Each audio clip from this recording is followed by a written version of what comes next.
Hi guys! Kamusta po kayong lahat? So today ay gagawa na naman tayo ng general love reading. At salamat po sa mga nagsusuporta sa aking channel. At kung bago pa lang po kayo, don't forget to like and subscribe para po updated kayo sa mga videos na i-upload ko. Okay? So simulan na natin ngayon. Tingnan natin kung kaninong energy makukuha natin ngayon, okay? General love reading.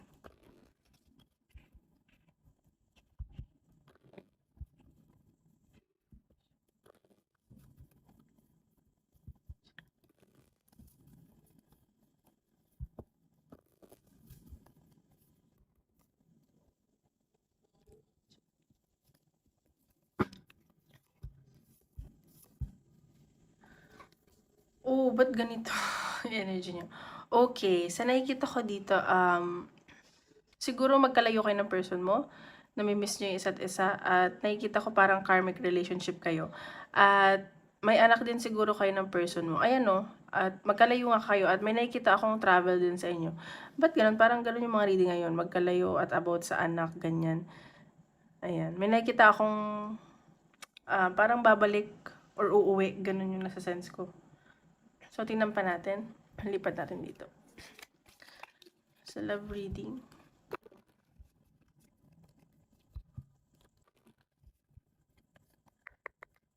Magkalayo kayo siguro.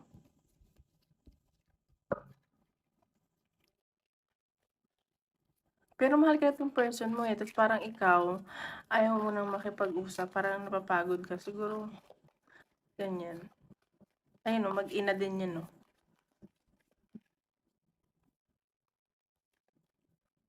Parang ang mga bata ang naapektuhan. Oops, na lang po, spirit. Tingnan pa natin. Okay. Trust. Okay, sa nakikita ko dito, sa relationship nyo, kulang kayo ng tiwala. At yun yung pinapakita eh, kailangan maniwala lang kayo sa isa't isa.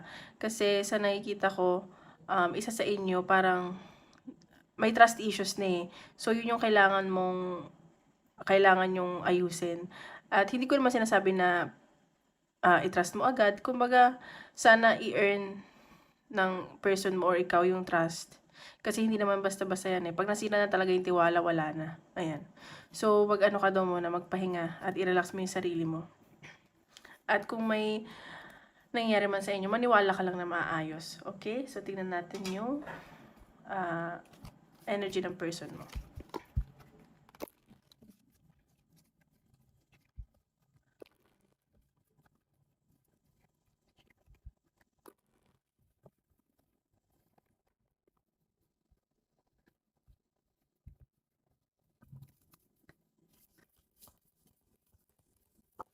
Oops.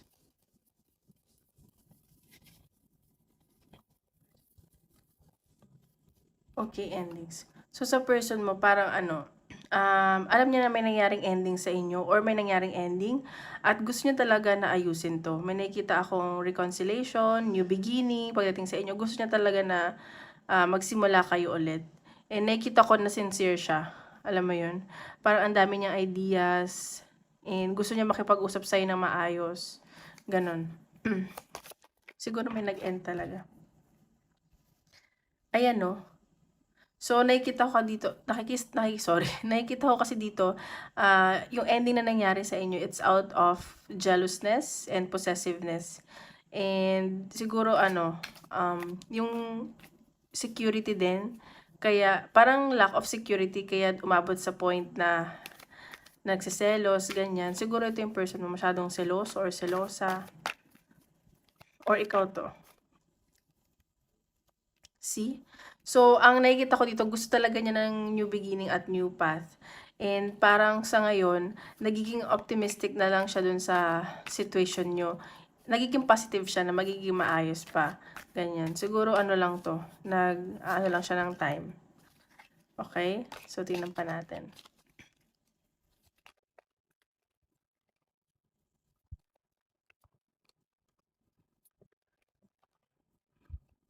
See? Ayan, nilalakasan lang ng person mo yung loob niya. Eh, nakikita ko na parang talagang gagawin niya yung lahat eh. Nagiging ano siya, parang tawag dito, basta humihingi siya ng, siguro sa'yo lang siya humingi ng lakas ng loob or sa mga anak ninyo, ganyan. Parang nag-iipon lang siya ng lakas ng loob, ayan. That's the perfect, parang weak yung person mo ngayon. Parang wala siyang magawa as of now. So, tingnan pa natin.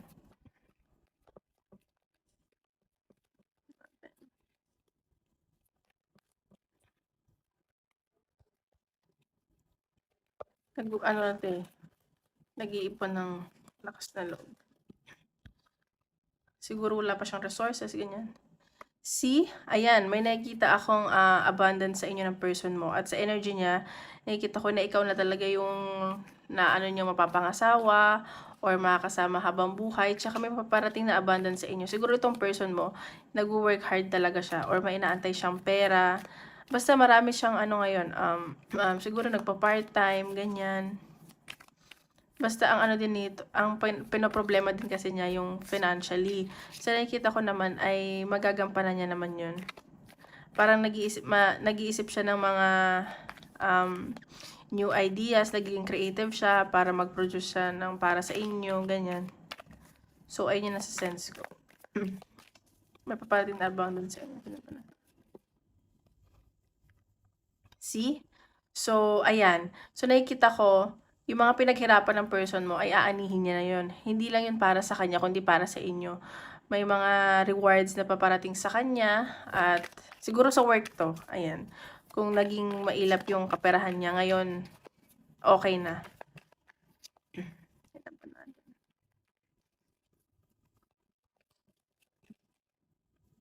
Oh my God, see, ayan, may nakikita akong ayan o, prosperity na paparating sa person mo. At pinaghirapan niya tong bagay na to. So, nakikita ko, ini-establish lang niya yung empire niya para sa inyo. Siguro, para din kung may mga anak man kayo, para sa inyong mga anak. Gusto niya talaga magsimula, yun yung nasa sense ko. Siguro, kaya lang siya hindi last time kasi, yun, hindi siya financially ready. Ganyan. Yun. See? Four of Wands. So, nakikita ko na may celebration na paparating sa inyo. At nakikita baka ikasal kayo or birthday ng isa sa pamilya or sa anak ninyo, ganyan. So, ayan. May mga pinaghahandaan kayo dito. Sa nasa sense ko. At magiging masaya kayo lahat. Basta maayos lang yung pakikipag-usap. Kasi alam mo yun, basta maayos yung communication nyo, may respeto kayo sa isa't isa, kahit nagsisimula pa lang kayo, dun kayo magsa-start sa scratch talaga. Kung gusto nyo ng ayan. So, pero nakikita ko dito yung person mo, nagka-create siya ng boundaries. Kasi nga siguro, naging toxic kayo, or ikaw to, nagka-create ka ng boundaries. Alam mo yun, parang, o sige, magsisimula tayo, pero syempre, kailangan may respeto tayo sa isa't isa. At alam mo yun, may boundaries pa rin sa lahat ng bagay. Kasi parang naging all out kayo, which is hindi naman maganda sa isang relationship. Kailangan nandun pa rin yung limitations and respect. Ayan o, may success akong napaparating. Tsaka biglaan to eh.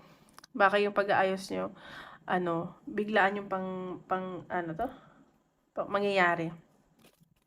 Ayan, mga success sa connection nyo. Pa natin, sa energy mo naman.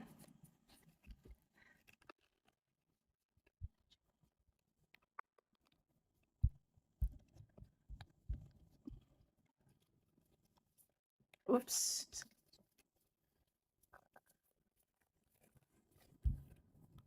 Okay. See? Ayan, ikaw willing to work, willing ka na i-workout to.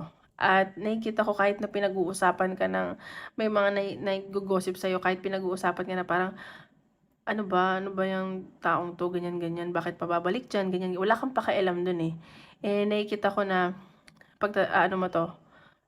bibigyan mo ng chance. So, kahit anong sabihin ng ibang tao behind your back, wala kang pakialam. Alam mo yun. So, nakikita ko na, gagawin mo din. Mag-give yung oops. See, 8 of Pentacles. Umiikot sa financial yung connection nyo. Siguro nga, yun yung yun yung napag-awayan nyo about money. Ayan, sa nakikita ko, may paparating sa yung bagong trabaho. And maganda yung offer, kaya siguro tinanggap mo. At sa nakikita ko, para sa'yo makakatulong to sa inyo ng person mo, kung magsisimula man kayo ulit. Ayan yung nasa sense ko. Or maganda yung kaperahan mo ngayon, kung nagbe-business ka man, or sa work, may promotion, ako nakikita, ganyan. So, tingnan pa natin.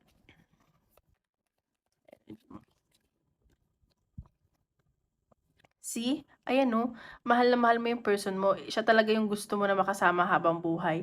Kahit na may mga pagkakamali kayo or siya tinatanggap mo siya kung ano siya eh. And nakikita ko compatible talaga kayo. Parang on the same page kayo, ganyan. Siguro ano lang, may mga hindi lang kayo pagkakaintindihan, ganun. Tingnan pa natin. See? Magiging ano eh, generous ka sa person mo. Or siya, magiging magbigayan kayo. Puro pentacles, oh my God. So, feeling ko doon umiikot ngayon. Parang yun yung naging problema nyo nga. Ayan. So, magiging generous kayo isa't isa, hindi lang sa money, kundi sa oras, sa service, ganyan. Sa lahat ng bagay. Parang magiging ano kayo. See? May movement ako nakikita sa inyo. It's either, may nakikita akong relocation. It's either magsasama na kayo or lilipat kayo ng bahay or isa sa inyo pupunta dun sa person nyo, ganun. Ayan, medyo ano to, pinag-isipan nyo mabuti to. Malayo-layo, pero alam mo yun, this is for your own good. Para isa sa inyo,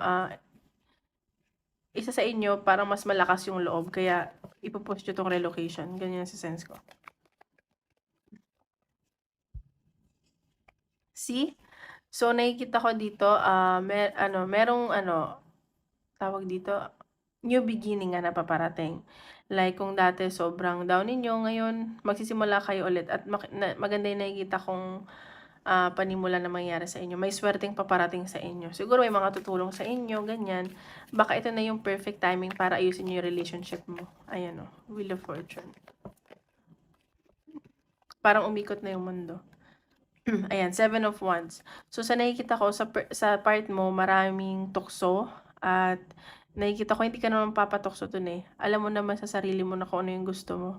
At, ayun, hindi ka papatinag. Nagmamatigas ka din sa mga tukso na lumalapit sa'yo. Siguro maraming nagkakagusto sa'yo, ganyan. Or sa person mo. Or maraming challenges, pero, alam mo yun, lalaban ka. Lalaban kayo ng person mo. Paglalaban mo to. Tapos, ayan. Ayan. Ayan o. So, temperance. So, ayan. Magiging ano ka talaga dito. Patient. And, nakikita ko, pupunan mo yung mga pagkukulang mo sa person mo at babawi ka sa kanya. At ganoon din siya. Parang equal lang kayo. Siguro nagiging understanding ka na, patience, binagbago mo naman yung mga pagkakamali mo din, hindi lang siya. Ayun. Hindi na pa natin. See? Ayan, mahal na mahal mo tong person mo eh. Kahit anong challenges na dumating sa inyo, kung umabot man kayo sa separation, mahal na mahal mo to eh. Like, deep inside your heart. Parang hindi mo lang din maamin sa iba. Ayan o. May nakikita akong communication. So, ayan. Pinagdasal mo talaga to na mangyari at ibibigay na sa inyo universe. So, congratulations to you. At tingnan pa natin anong advice sa'yo ng universe.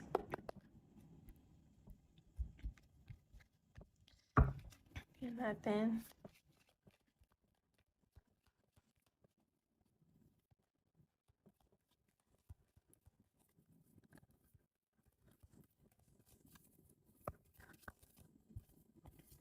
Confidence, it comes with time and practice. Sa nakikita ko dito, kailangan mo lang maging confident sa sarili mo at sa connection nyo. At yun nga, timing lang talaga. And baguhin mo din yung sarili mo, nakikita ko. So, maging confident ka. And, yun, maging firm lang kayo. Ayan o, surround yourself with love. So, ayun, kung gagawa kayo ng mga bagay, dapat, it comes from love. Okay, so ngayon tingnan naman natin sa career. Yung mga para sa mga career to, okay?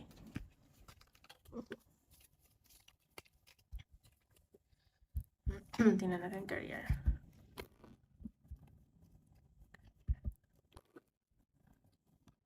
Career, collective reading.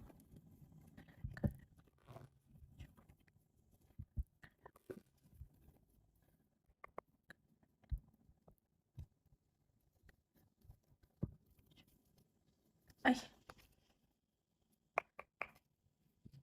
ano ba yan? Nawala ako.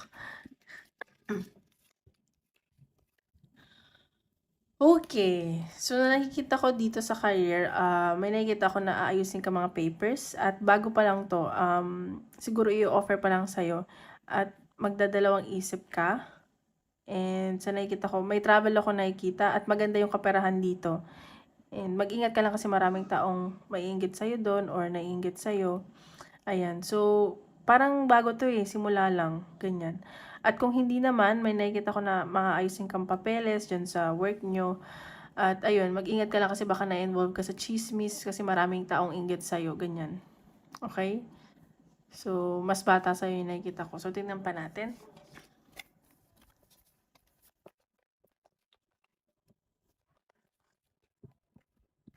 Parang ano, parang sa'yo binigay yung project, ayan. So, sabi nila parang bago ka pa lang, bakit sa'yo binigay? Kasi marami din nagkakagusto sa'yo sa work. Tingnan pa natin.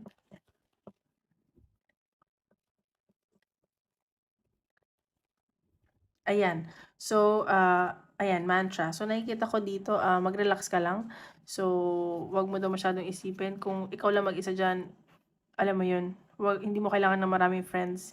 Basta maging maayos ka at mag-pray ka lang daw. Ayan. So, galingan mo kasi nakikita ko dito na kaya sa'yo binigay yung bagay na yun is para sa'yo talaga. Ayan. Ano ka talaga eh, may perseverance sa sarili. Okay? So, tingnan pa natin. Advice, career. Sa career.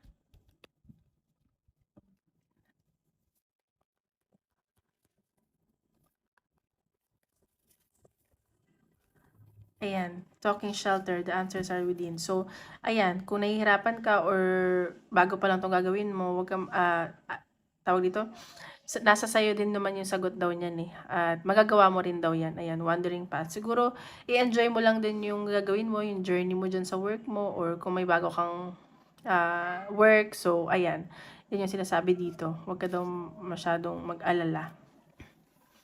Alam mo naman daw yung sagot. Siguro mag-meditate ka, gano'n. So, ngayon isip kayo ng question. Tignan natin kung anong sasagot ni Universe. Oops, teka lang.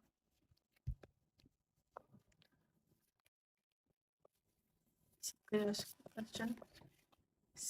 Oh, bilis ah. Yes daw. So, kung ano man yung tinatanong mo, it's a yes, sabi ni Universe. Ayan. Peaceful resolution. Ayan. So, magiging peaceful daw yan. So, wag ka mag-alala, okay? Ayun lang po. Maraming salamat. More ulit. Bye-bye.